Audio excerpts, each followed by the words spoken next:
Sveiki, mėlieji. Sveikinuosi su jumis iš drėgnosios sodybos, mūsų drėgnosios rudeniškos sodybos.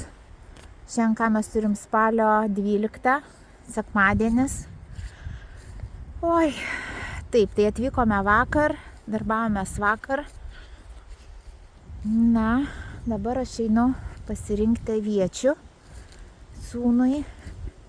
Aviečių pasirinksiu ir tuo pačiu dar pagriebsiu šiek tiek čiobrelių. Matau, mūsų laukinėse žolynuose auga ir kažkiek mėtų.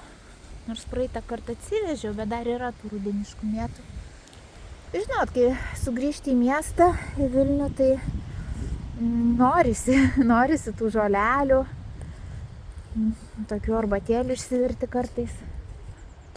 Va.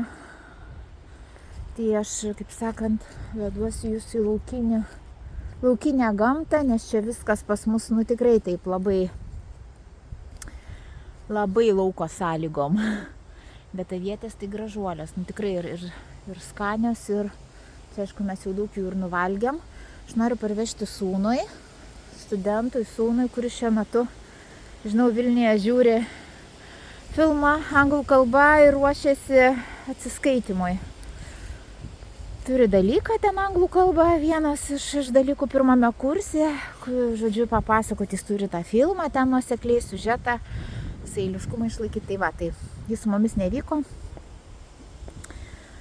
Va, tai mes tryse, šiandien tryse ir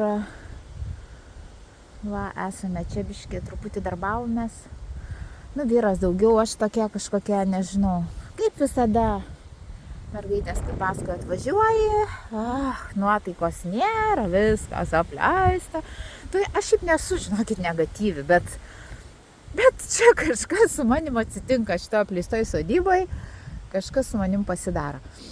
Tai gerai, tai aš dabar pririnksiu šitų nuostabių uogų, vitaminų. Pažiūrėkit, čia yra ir geltonųjų, va, uogyčių. Tai va, visas jas aš... Ne visas gal, bet didelę dalį surinksiu, parsivešiu.